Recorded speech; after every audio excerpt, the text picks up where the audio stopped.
Okay, I understand now why Twitter limits its tweets. I admit I prefer to see images or GIF or videos than reading. GIF is a graphic interchange format. Long time ago I added video Catwoman to my name. I convert text into videos and add cats. As you see, my cover picture on Twitter is this cat here. Follow me, I follow you back. So I convert this text now into video from the site esquire.com. The true value of Bitcoin and Ripple. Digital currencies can break the tyranny of banks. But Bitcoin is scary and complicated. Now there's a simpler alternative. By Ken Curson on November 27th, 2013. Today, the value of one Bitcoin exceeded $1,000 for the first time. But what does that mean? How real and safe are these things? What's the future of your Bitcoin? It might just be something else entirely, a Ripple. A version of the story was published in December 2013 issue. Don't roll your eyes, I know, another article about Bitcoin. But I promise this one's different. I'm not a fanboy who theorizes about the identity of secret creator Satoshi Nakamoto. And I'm not a throwback who believes that since money creation has largely been left to government fiat over the past 100 years, this must always be so. I'm a believer, but so am I. But not so much because I understand or care to understand the complexity underlying the creation of math-based currency. It's more because I have seen all kinds of things turn into money and have also seen things that are already money and deployed so irresponsibly that I enabled new money to take hold. Let's backtrack a bit. Bitcoin is a cryptocurrency in which new coins are minted and digitally and transferred based on open-sourced Internet protocol that doesn't go through a central intermediary. The coins are processed by servers that mine the new bitcoins via a mathematical formula that limits the total number that can ever be created to 21 million. Over an already volatile 2013, the value of a single Bitcoin has ranged from $13 to more than 1,000, and it's attracted to attention of everyone from the Winklevoss twins to a new fund, the Bitcoin Investment Trust, composed only of Bitcoins. As revolutionary as I believe Bitcoin to be, the mining process creates critical weaknesses.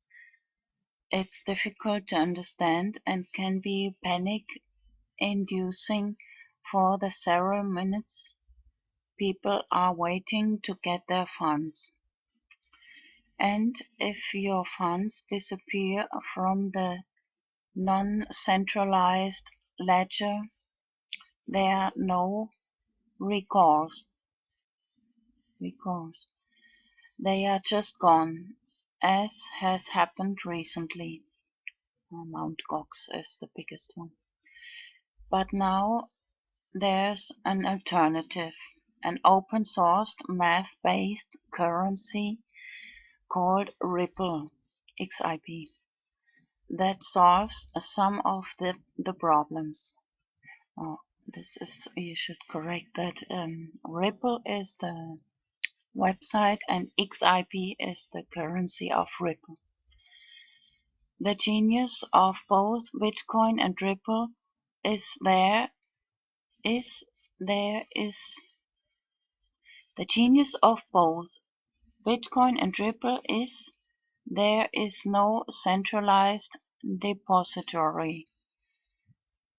Without a central ledger, all transactions must be broadcast to all other servers that run the protocol so that these math-based currencies avoid being debased. Both are anonymous and skillfully encrypted. But bitcoins have to be mined through a series of cumbersome cloud-based computations that take 10 minutes or so. Ripples are instantaneous,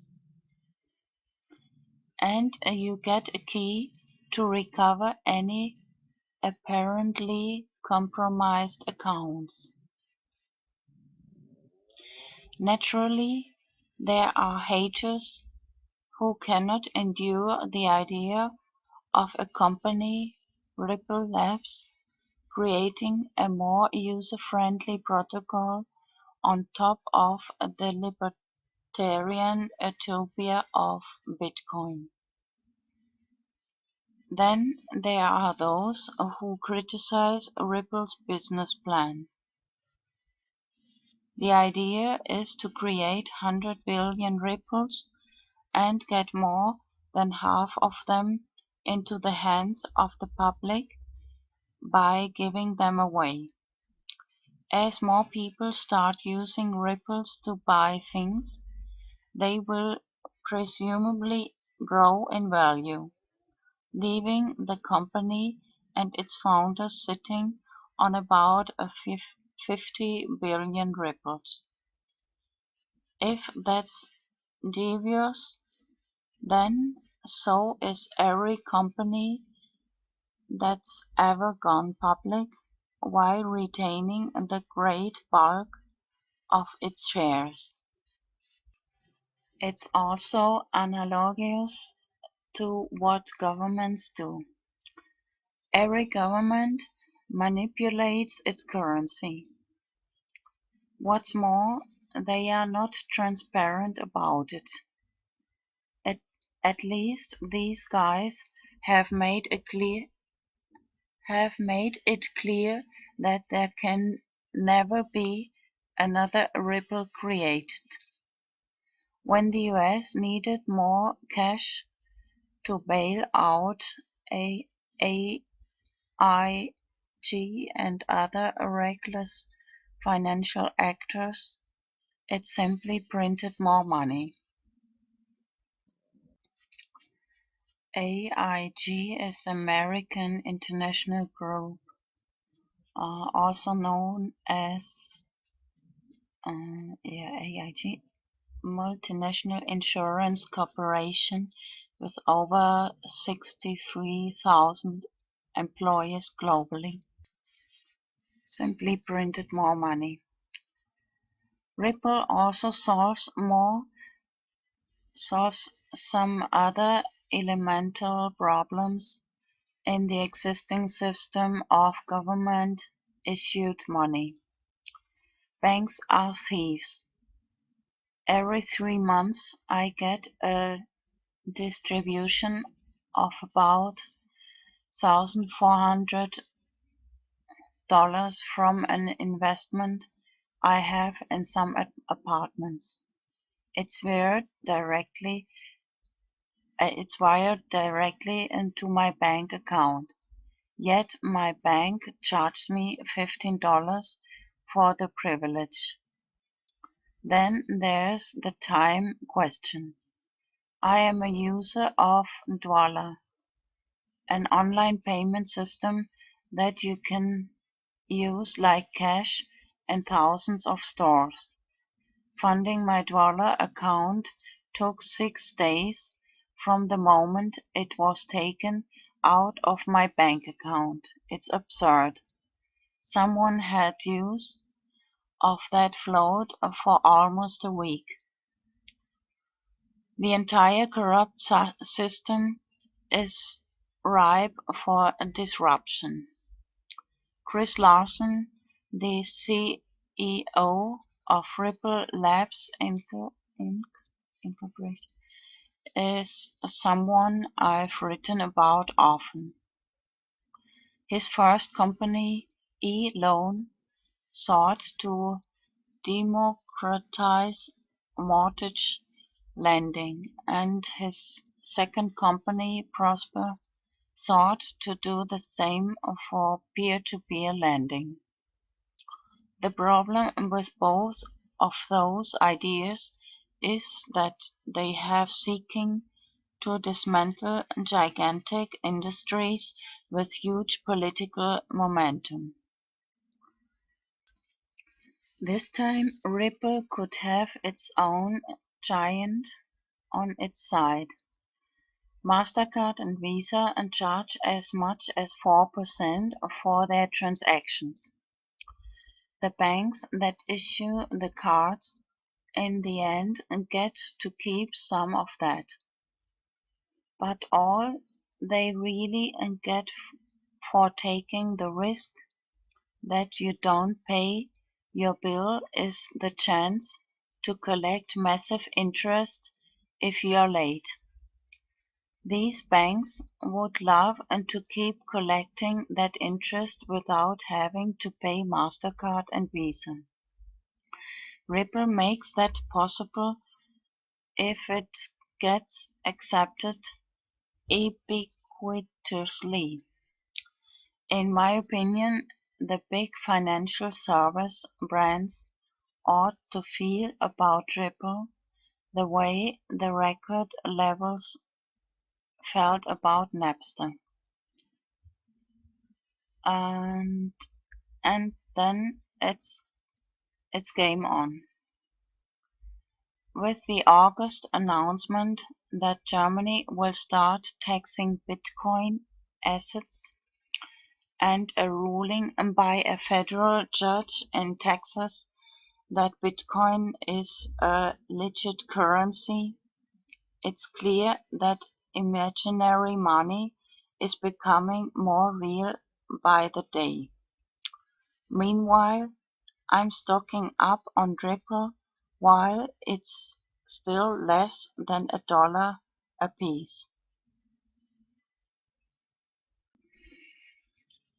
Follow the news blog on RSS and Twitter and just now ago. You see, I followed you. And follow me, I follow you back. I'm following you too. Back to me for a second.